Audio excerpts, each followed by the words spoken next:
The aftershocks of Hezbollah chief Hassan Nasrallah's death are being felt in India, specifically in Jammu and Kashmir, Srinagar city and adjoining areas, particularly Shia localities in the valley.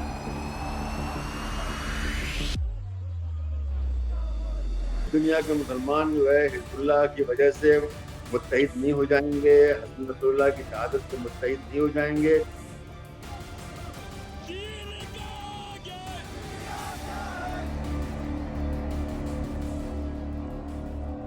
नमस्कार, the wire में आपका स्वागत है। मैं हूं आरफा खानम शेरवानी। दुनिया में अलग-अलग हिस्सों में जिस तरह के संघर्ष, जिस तरह का क्राइसिस उभर कर आ रहा है, खासकर पिछले 1 साल से इज़राइल और फिलिस्तीन, जिसको दुनिया कह रही है कि ये जंग है, लेकिन जो एक जब्र और ज़ुल्म की पूरी कहानी, पूरी दास्तान टेलीवाइज़्ड हम देख रहे हैं कि बच्चे मारे जा रहे हैं, बूढ़े लोग परेशान हो रहे हैं, अस्पतालों पे, कॉलेजों पे हमले हो रहे हैं। और इतना सब कुछ काफ़ी नहीं था, हज़ारों लोगों का मारा जाना, तो अब नया क्राइसिस लेबनान में शुरू हो गया। फिर मैं कह रही हूँ कि ये शब्द बार-बार मैं इस्तेमाल कर रही हूँ, क्राइसिस, क्योंकि जो खासकर वेस्टर्न मीडिया है, उसका पूरा जो बर्ताव है इसकी तरफ कि एक जो आक्रामक आक्रमण कर रहा है जो व्यक्ति और जो व्यक्ति पीड़ित है, उन दोनों के बीच एक तरह का बराबर का संघर्ष बनाने की और बताने की कोशिश होती है। इसी बीच जो बड़ी खबर आ रही है वो ये कि हसन नसरल्लाह, जो कि हिज़्बुल्लाह के चीफ लीडर माने जाते रहे, उनकी हत्या के बाद लेबनान में हज़ारों नहीं बल्कि लाखों की तादाद में लोग बेघर हो रहे हैं। और माना जा रहा है कि ये जो द्वितीय यानी दूसरा जो विश्व युद्ध था, उसके बाद से अब तक का सबसे बड़ा डिस्प्लेसमेंट है। और आपकी मैं स्क्रीन पर 2 तस्वीरें दिखाना चाहती हूँ, 2 हेडलाइन्स। एक हेडलाइन में बताया जा रहा है कि क्या-क्या फ़ायदे हैं जो हसन नसरल्लाह हैं, उनके मारे जाने से लेबनान को क्या फ़ायदे हैं। और दूसरी तरफ आप ये देखिए, कहा जा रहा है कि लंदन की पूरी पॉपुलेशन जितनी है, उतनी बड़ी आबादी अपने घर से बेघर हो रही है। और कहाँ जा रहे हैं वो लोग? वो सीरिया जा रहे हैं, उनमें से बहुत सारे लोग, जहाँ पहले से ही जंग चल रही है। तो आप सोचिए कि एक तरफ कुआँ और दूसरी तरफ खाई है। इस सब के दौरान किस तरह से देख रही है दुनिया इसको। हसन नसरल्लाह की इस हत्या के बाद, उससे पहले इस्माइल हानिया की हत्या के बाद 1 साल लगभग हो रहा है, 1 हफ्ते बाद 1 साल हो जाएगा इस पूरे जो ये पूरा मामला उभर कर सामने आया था। इस मुद्दे पर बातचीत करने के लिए हमारे साथ जाना-माना चेहरा ज़फ़र इस्लाम खान मौजूद हैं, मिली गज़ट के एडिटर हैं।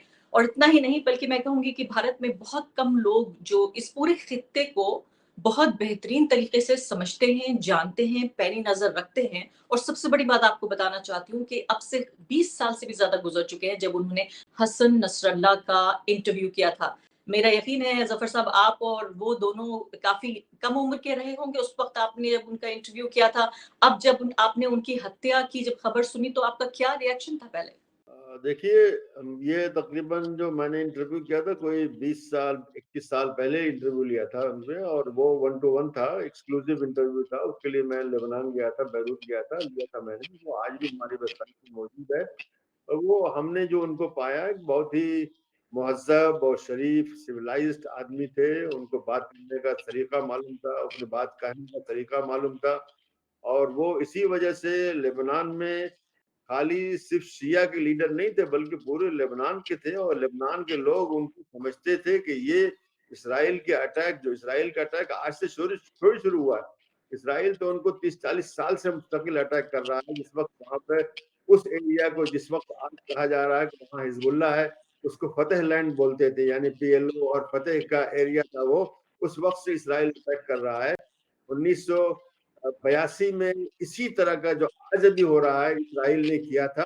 और ये कहा था कि हम तो सिर्फ जो है लिमिटेड ऑपरेशन जो है साउथ लेबनान में करने जा रहे हैं, लेकिन उसका बहाना करके उन्होंने बैरूत पे जाकर कब्जा कर लिया और कई महीने तक रहे। पहली दफा इसराइल की तारीख में ऐसा हुआ कि उन्होंने किसी अरब कैपिटल के ऊपर हमला किया हो और उस पर कब्जा किया हो। और कब्जा नहीं किया, बल्कि वहां पे हजारों लोग मारे, और वहां से पीएलओ के लोग भागे और भगाए गए, वो सब अलग जगह है। लेकिन जिस बात को मैं बताना चाहता हूँ, इसराइल की तारीख जल्दी से लोग भूल जाते हैं, वो ये कि जब 82 में उसने वहां बैरूत पर कब्जा किया था, तो वहां के 2 रिफ्यूजी कैंप्स, सिपरा और शतीला, इसमें उन्होंने अपने जो क्रॉनिस्ट फ्लैंजिस थे, क्रॉनिस्ट के जरिए उन्होंने 3 दिन तक वहां पे कत्लेआम कराया था कि जाओ और 24 घंटा वहां पे वो जो उसके फास्फोरस बम के फ्लेयर होते हैं, वो रात को डालते थे ताकि बिल्कुल दिन रहे। और वो 24 घंटे तक, 3 दिन तक कत्ल कर रहे, हजारों लोग शातिला में कत्ल किए। ये इसराइल की तारीख है। उसके बाद ये बात भी जानना चाहिए कि 82 में ही हिजबुल्लाह का वजूद आया है। वजूद क्यों आया? इसलिए कि इसराइल ने अटैक किया। इसराइल के खिलाफ काम करने के लिए, इसराइल के खिलाफ मुजाहमत करने के लिए हिजबुल्लाह वजूद में आया और हिजबुल्लाह ने उनको ऊपर अटैक करना शुरू किया, इसलिए कि वो ऑक्यूपेशन थे वहां में थे। इन्होंने हमला करना शुरू किया। उसके बाद सन 86 में उनको मजबूर किया वहां से निकलने में। तो इसराइल को याद है कि उनको हिजबुल्लाह ने बहुत जलील किया है और वो चाहते हैं कि उसका बदला ले। उसके बाद 2006 में फिर इसराइल ने अटैक किया और हिजबुल्लाह ने उनका मुकाबला किया। ये काफी कई हफ्ते तक चलता रहा। उसके बाद फिर इसराइल को भागना पड़ा और आज जो कहा जा रहा है, इसराइली कुछ खुद से कह रहे हैं कि ये तो हम 2006 का इंतकाम जो है लेने जा रहे हैं। तो ये सब असमें वो समझते हैं कि ये अच्छा मौका है कि जब जंग चल रही है गजा में तो हम लेबनान का मसला भी हल कर लेंगे, लेकिन ये मामला इतना आसान नहीं है। या इतना आसान नहीं। मैं जाती हूँ उसकी हिस्ट्री में, लेकिन उससे पहले एक बहुत ही हैरान करने वाला कुछ लोगों के लिए एक वीडियो सामने आया जिसको बीजेपी आरएसएस के आईटी सेल कह रहे थे कि देखिए ये तो खिलाफत मूवमेंट जैसी बात दोबारा उभर कर सामने आ रही है, देखिए किस तरह से मुस्लिम ब्रदरहुड का जिक्र करते हैं। कुछ लोगों को हमने देखा, लखनऊ यूनिवर्सिटी में कुछ छात्र थे, वो उन्होंने प्रोटेस्ट मार्च निकाला और उनके हसन नसरल्लाह के फेवर में। इसके अलावा इंडिया इस्लामिक कल्चरल सेंटर जो है वहां पर मुस्लिम विद्वान जमा हुए। अमेरिका लब्बैक या नसरुल्लाह, लब्बैक या नसरुल्लाह, लब्बैक या नसरुल्लाह, लब्बैक या नसरुल्लाह, लब्बैक या नसरुल्लाह। एक तरह का मेमोरियल फंक्शन हुआ। तो एक तरफ जब हम देख रहे हैं कि यूएस और बाकी ऑर्गेनाइजेशंस ने हसन नसरल्लाह की हिजबुल्लाह को एक टेररिस्ट ऑर्गेनाइजेशन डिक्लेयर किया है, दूसरी तरफ भारत में हम उसका समर्थन देख रहे हैं। इसको आप कैसे किस तरह से एक साथ आप इसको रखेंगे? भारत में समर्थन के पीछे क्या वजह है? क्या वाकई ये वही दौर वापस आ रहा है जिसमें पूरी दुनिया के मुसलमान एक हो जाओ जैसी आवाजें उभर कर सामने आई है? नहीं नहीं, ऐसी कोई भी चीज नहीं है। दुनिया के मुसलमान जो है हिजबुल्लाह की वजह से मुत्तहिद नहीं हो जाएंगे, हसन नसरुल्लाह की शहादत से मुत्तहिद नहीं हो जाएंगे। लेकिन लोग देख रहे हैं, एक साइड से देख रहे हैं कि इसराइल की गुंडागर्दी देख रहे हैं, इसराइल का जेनोसाइड देख रहे हैं, किस तरह से उसने पूरे गजा को फ्लैटन कर दिया है, किस तरह से उसने बच्चों को, औरतों को मारा है। 40,000 लोग कत्ल कर चुके हैं, कोई 10,000 लोग कम से कम अभी भी जो बिल्डिंगें जो है उसके अंदर दबे हुए हैं। उसके अलावा 80,000 तकरीबन जख्मी हैं, कितने बच्चे हैं, लोगों को खाना नहीं मिल रहा है। तो ये सब का गुस्सा है, खाली मुसलमानों में नहीं है, दूसरों में भी। क्या साउथ अफ्रीका के लोग मुसलमान हैं? क्या साउथ अफ्रीका जो कंट्री है वो लोग मुसलमान हैं? क्या अमेरिका के जो 44 यूनिवर्सिटीज में स्टूडेंट्स जो है वहां पे निकले हुए हैं वो मुसलमान हैं? नहीं, दुनिया देख रही है कि जो प्रोपेगेंडा था इसराइल का वो झूठा था। इसराइल जो है वो किसी तरह से जो नाजी हैं उनसे कम नहीं है, बल्कि जब इनको मौका मिला तो वही कुछ कर रहे हैं जो कि नाजी ने इनके साथ किया था। इन्होंने सबक नहीं सीखा। सबक सीखते तो ये इसके अंदर इंसानियत आती, ये समझते कि दूसरे भी इंसान है। लेकिन हमने बार बार देखा है कि इसराइली कह रहे हैं कि ये इंसान नहीं है, है, इनको मारा जा सकता है, कुछ भी किया जा सकता है, उनको सोडोमी किया, कुछ भी किया जा सकता है, उनको कत्ल किया जा सकता है। अभी आपने देखा होगा कि उन्होंने 80 लाशें लाकर को कब्र में फेंक दिया, कुछ नहीं मालूम कि ये कौन थे। तो इसराइल ने सारी हद पार कर दी है, जिसकी वजह से हिंदुस्तान में, हिंदुस्तान के बाहर, अमेरिका में, साउथ अमेरिका में, अफ्रीका में हर जगह गुस्सा है और ये गुस्से का एक तरह से इजहार है। और अब इसराइल चाहता है कि जो गजा में किया था उसी को लेबनान में भी रिपीट करे। पहले भी उसने 82 में भी जब कहा था कि हम तो लिमिटेड ऑपरेशन कर रहे हैं, से 2006 में गया था, उसने कहा हम लिमिटेड ऑपरेशन कर रहे हैं। लेकिन इनकी जो जो स्ट्रेटजी होती है, टैक्टिक्स होती है, बदलती रहती है। अभी कल कुछ और कहेंगे, परसों कुछ और कहेंगे। 82 में इन्होंने कहा था कि हम बैरूत नहीं जाएंगे। ये इन्होंने अमेरिका से कहा था कि बैरूत नहीं जा। प्रेसिडेंट रेगन थे उस वक्त, कहा कि हम नहीं जाएंगे। और प्रेसिडेंट रेगन ने उसी वजह से एक लेटर जो है यासिर अरफात को भेजा था, जो अपनी जेब में रखे रहते थे कि इसराइल जो है कभी भी बैरूत नहीं जाएगा। उसके बावजूद वो गए और जैसे मैंने बताया, आपने इतने लोगों का कत्लेआम किया, इतने लोगों को जलील किया। उसके बाद फिर जब हिजबुल्लाह वगैरह बनी, इन्होंने मुजाहिमत करना शुरू किया, इन्होंने रेजिस्ट करना शुरू किया, तब वो भागे। ऐसे तो शायद आज भी वहीं पे बैठे रहते। जी हाँ, ज़फ़र साहब, मैं यहाँ खुद अमेरिका में हूँ और जिस एक पूरे क्राइसिस का आप ज़िक्र कर रहे हैं और आप ये कह रहे हैं, सही बात है कि ऐसा नहीं है कि सिर्फ़ भारत में ऐसा हो रहा है। भारत में हो सकता है कुछ युवा सड़कों पर निकले हों, लेकिन भारत में भी, भारत के अलावा यहाँ अमेरिका में जो वेस्टर्न यूनिवर्सिटीज़ हैं, पूरी दुनिया के जो जहाँ छात्र पढ़ रहे हैं, वहाँ भी एक तरह का सिविलाइज़ेशनल क्राइसिस, एक तरह का सिविलाइज़ेशनल एक सभ्यता का संकट या टकराव साफ़ तौर पर देखा जा सकता है कि 2 तरह के छात्र हैं। एक वो हैं जो इज़राइल का समर्थन कर रहे हैं और दूसरी तरफ वो छात्र हैं जो कि ये कह रहे हैं कि ये गलत है, और खासकर एक ऐसे देश में जहाँ पर जो आज़ादी है एक इंसान के जो अधिकार हैं, इसके अलावा एक इंसान की जो बुनियादी ज़िंदगी की कीमत है, जो जीवन का मूल्य है, उसको इतना ऊँचा बताया जाता है। ऐसी जगह पर हम देख रहे हैं कि पश्चिमी दुनिया में सपोर्ट काफ़ी दिख रहा है, जिसमें यूनाइटेड स्टेट्स भी शामिल है। लेकिन मुझे बताइए, आपका जो पिछला जवाब था, उससे एक सवाल उभर कर आ रहा है। वो ये कि आप ये कह रहे हैं कि इसको मौके की तरह इस्तेमाल कर रहा है। इसे हमारे दर्शकों को बताइए कि अगर इस्माइल हानिया को की हत्या करना इतना आसान था, अगर हसन नसरल्ला की हत्या करना इतना आसान था, तो इज़राइल इतने दिनों तक इंतज़ार क्यों कर रहा था, इतने सालों तक? नहीं नहीं, इंतजार नहीं कर रहा था। अब जब उसने समझा, अब वो यही दावा यही कर रहा है कि गजा में हमने अपना काम कर दिया, ये दावा कर रहा है। हालांकि ऐसा है नहीं, लेकिन मैं उनकी बात को मान लेता हूँ। वो कह रहे हैं उन्होंने कर लिया, उसके बाद ये उस तरफ गए हैं। इसलिए जो इनके खिलाफ उसमें उनका ये सबूत है, उसमें ये है कि हिजबुल्लाह जो है हमास से ज्यादा खतरनाक है। हिजबुल्लाह हमास से ज्यादा ताकतवर है।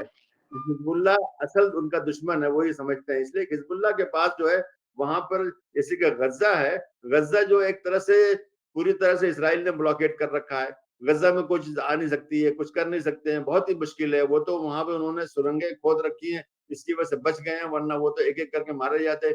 लेकिन यहाँ पर लेबनान में ऐसा नहीं है। लेबनान में तो खुला हुआ है, लेबनान बाहर से खुला हुआ है। सीरिया जा सकते हैं लेबनान, और दूर तक जा सकते हैं, लेबनान के बाहर भी वो जा सकते हैं। तो उनको एक तरह से काफी मौका मिला हुआ है कि वो इसराइल से अटैक कर सकें। और इसराइल के मुकाबले में, यानी माफ कीजिएगा, यानी हमास के मुकाबले में हिजबुल्लाह के पास कहीं ज्यादा ताकत है। उनके पास कोई 2 लाख जो है ना, उनके पास जो है ना मिसाइल्स हैं, जिसमें बैलिस्टिक मिसाइल्स हैं, शॉर्ट रेंज मिसाइल्स हैं, हर किस्म की मिसाइल्स हैं उनके पास। जो आर्मी की तरह से जो जो यही कहा जाता है कि उनके पास आर्मी है, यानी कोई मिलिशिया नहीं बल्कि प्रॉपर तरीके से आर्मी है। उनके पास जो है एयर पावर है, उनके पास बहुत सी ऐसी चीजें जो कि सिर्फ आर्मीज में होती हैं। वो उसकी वजह यह है कि उनको ईरान की और सीरिया की पूरी सपोर्ट मिली हुई है। लेकिन वजह यह है, वहां के लोग, यानी लेबनान के लोग, लेबनान की गवर्नमेंट उनको इसलिए मानती है। ये भी बता दूं कि हिजबुल्लाह खाली ऐसी मिलिशिया नहीं है, बल्कि एक पॉलिटिकल पार्टी भी है, जिसका के लेबनीज पार्लियामेंट के अंदर उनके जो है मेरे 30-35 मेंबर उनके हैं। लेबनीज आज भी जो गवर्नमेंट है उसके अंदर भी 3-4 उनके उनके मिनिस्टर हैं। तो वो एक मेन स्ट्रीम जो वहां पे ऑर्गेनाइजेशन है, और वहां की गवर्नमेंट उनको एक तरह से सलाम करती है कि वो इसराइल को रोकते हैं, वहां पे साउथ लेबनान में रोकते हैं। इसलिए उनकी आर्मी काफी कमजोर है। लेबनान जो है कमजोर मुल्क है, उनकी इकोनॉमी काफी दिनों से, मैं समझता हूँ 10-15 साल से काफी बुरी हालत में है। तो वो एक तरह से बहुत ही यानी थैंकफुल हैं कि भाई हिजबुल्लाह जो है इसराइल को रोक रहा है। तो इस तरह से नहीं देखना चाहिए कि वो कोई ऐसी चीज है जो कि वहां पर वहां की मेन स्ट्रीम उसके खिलाफ है या गवर्नमेंट के खिलाफ है। अच्छा हुआ ऐसा कि नहीं आपने है। आपने याद दिला दिया, अच्छा रहा। आप मुझे ये बताइए फिलहाल कि ये जो इतने बड़े-बड़े टावरिंग नेता थे, जो एक तरह से इज़राइल के खिलाफ एक रेजिस्टेंस का फ्रंट बनाए हुए थे, अब ये प्रतिरोध की ये 2 बड़ी आवाज़ें, क्योंकि आप समझिए कि आप किसी एक शरीर से अगर आप उसका सर अलग कर दें धड़ से, तो ये उस तरह से हुआ इस्माइल हानिया और उसके बाद हसन नसरल्ला। तो इन ऑर्गेनाइजेशंस का ये जो संगठन है, जो ये पॉलिटिकल पार्टियां हैं, जो सरकार का भी हिस्सा है, इनका क्या होगा? क्या आपको लगता है कि ये पूरे तरीके से तबाह हो जाएंगे? फिलिस्तीन और लेबनान का क्या दिख रहा है अब आपको फ्यूचर आगे? नहीं नहीं, ऐसा कुछ भी नहीं होने वाला है। देखिए, ये ऑर्गेनाइजेशन एक आदमी पर नहीं खड़ी हुई है। इस ऑर्गेनाइजेशन के अंदर ऐसे सैकड़ों आदमी हैं जो कि हसन नसरुल्लाह की जगह ले सकते हैं, और ऐसे ही हमास के अंदर सैकड़ों आदमी ऐसे हैं जो कि इस्माइल हनिया की जगह ले सकते हैं। उसी कैलिबर के, उसी तरह के आदमी मौजूद हैं। इसलिए ये समझना कि वो खत्म हो जाएगी, असल में बात यह है कि क्या किसी मूवमेंट या किसी भी ऑर्गेनाइजेशन को पॉपुलर सपोर्ट है कि नहीं है। तो पॉपुलर सपोर्ट पूरी तरह से गजा के अंदर भी है। आप देखिए, 1 साल से इसराइल उसको मार रहा है, फ्लैटन कर दिया है। लेकिन मैंने रोजाना मैं सुबह से शाम तक वहां देखता रहता हूँ क्या वहां हो रहा है, वीडियोस देखता रहता हूँ। मैंने एक आदमी को नहीं देखा गजा में जो कि शिकायत कर रहा हो और हमास को गाली दे रहा हो, एक आदमी नहीं।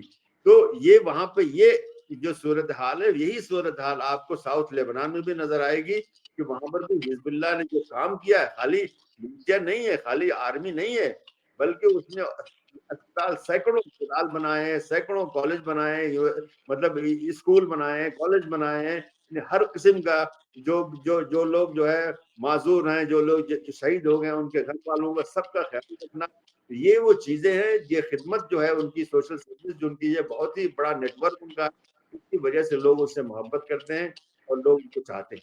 जी हाँ, लेकिन अब ये बताइए कि अब ईरान और लेबनान के बीच, ईरान और इजराइल के बीच, अब लेबनान को लेकर, पहले अगर फिलिस्तीन को लेकर नहीं होता तो अब लेबनान को लेकर अब ईरान कह रहा है कि हम इसका बदला लेंगे। यहाँ पे खबरें छप रही हैं कि ईरान किसी भी वक्त हमला कर सकता है। इधर यूनाइटेड स्टेट्स को लेकर अभी CNN की एक रिपोर्ट में पढ़ रही थी जिसमें इन्होंने कहा कि 2 दर्जन से भी ज्यादा ऐसे बम बरसाए गए जो कि 2000 पाउंड से ज्यादा थे, और इन्हीं बमों के नतीजे के तौर पर जो हसन नसरल्ला हैं उनकी हत्या की गई है। तो एक तरफ अमेरिका और इजराइल, दुनिया की इतनी बड़ी बड़ी ताकतें, दूसरी तरफ अब 2 ऑर्गेनाइजेशन जो हमास थी और इसके अलावा हिजबुल्लाह, उन दोनों के अध्यक्ष, उनके नेताओं की हत्या कर दी गई है। और 2 कमजोर मुल्क, या मैं कहूंगी अगर 3 को भी मिला लें, हम लेबनान कर लें, इधर फिलिस्तीन और इसके अलावा ईरान, ये तीनों मिलके भी क्या कोई एक स्ट्रॉन्ग एक फ्रंट पैदा कर सकते हैं इनके सामने? नहीं नहीं, एक बात तो ये अभी ये बता दूं कि ईरान का अटैक इसराइल पर शुरू हो चुका है ऑलरेडी। चंद मिनट पहले उनका अटैक शुरू हो चुका है। कई दर्जन रॉकेट आए हैं और ये कहा जा रहा है कि अभी ये चलेगा, काफी यानी 1 दिन 2 दिन ये चलेगा, ये शुरू हो गया है उसका।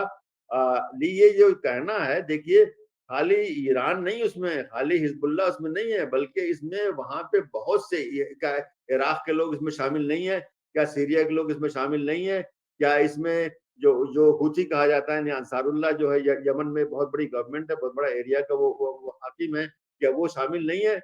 तो बहुत से लोग हैं इसमें शामिल, और बहुत से दूसरे लोग हैं जो कि पीसफुली इसकी तायद कर रहे हैं, दुनिया भर में तायद कर रहे हैं।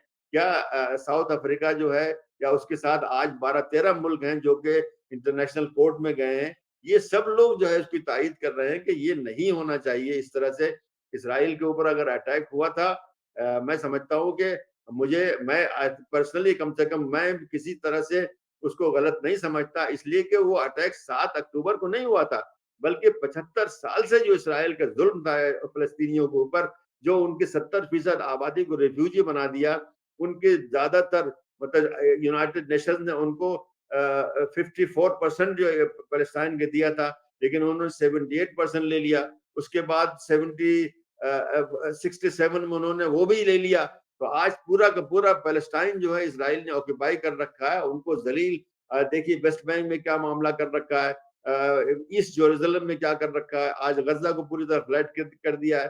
तो ये सब जो होगा तो उसके खिलाफ रेजिस्टेंस बहरहाल होगा, वहां पर भी होगा, और इस रेजिस्टेंस को आज चूंकि इसराइल ने सारी हद पार कर दी, अगर उन्होंने वहां से अटैक हुआ था उसका डबल, उसका 3 टाइम भी अटैक करते तो मैं कुछ नहीं कहते, भाई ऐसा होता है, लेकिन उन्होंने मिलियंस ऑफ टाइम ज्यादा कर दिया। उन्होंने कितने लोगों को मार डाला, उन्होंने कितना पूरा फ्लैट कर दिया पूरा रास्ता जी, ये दुनिया के लोग आज उनके साथ बदल गया। देखिए आज यूरोप भी उनके साथ है, यूरोप के कम से कम 13-14 मुल्क है जिन्होंने पैलेस्टाइन को मान लिया, जो होता नहीं था पहले। आज जो है इंटरनेशनल कोर्ट के अंदर मामला है, आज यूनाइटेड नेशंस की जो पैनल है, जो ह्यूमन राइट्स का पैनल जो है, कमीशन जो है, उसने जो है बहुत ही सख्त जो बयान दिया है। अभी जनरल असेंबली ने कहा कि 1 साल के अंदर तुम जो है जो ऑक्युपाइड एरिया है वो छोड़ दो। तो आज दुनिया में काफी तब्दीली आ चुकी है, वो नहीं है 7 अक्टूबर से पहले जो सूरत हाल थी आज नहीं है। आज दुनिया जो है, मैं समझता हूँ कि दुनिया की अक्सरियत आज फलस्तीनियों के साथ है, मजलूमों के साथ। जी हाँ, बहुत बहुत शुक्रिया आपका। उम्मीद करते हैं कि इस रात की कभी तो सुबह होगी। फिलहाल तो सिर्फ चारों तरफ अंधेरा नजर आ रहा है। शुक्रिया आपका हमें वक्त देने के लिए। द वायर के और वीडियोस देखने के लिए सब्सक्राइब करें और बेल आइकन पर क्लिक करें। स्वतंत्र पत्रकारिता की आर्थिक मदद करने के लिए डिस्क्रिप्शन में दिए गए लिंक पर जाएं और अपनी राशि चुनें।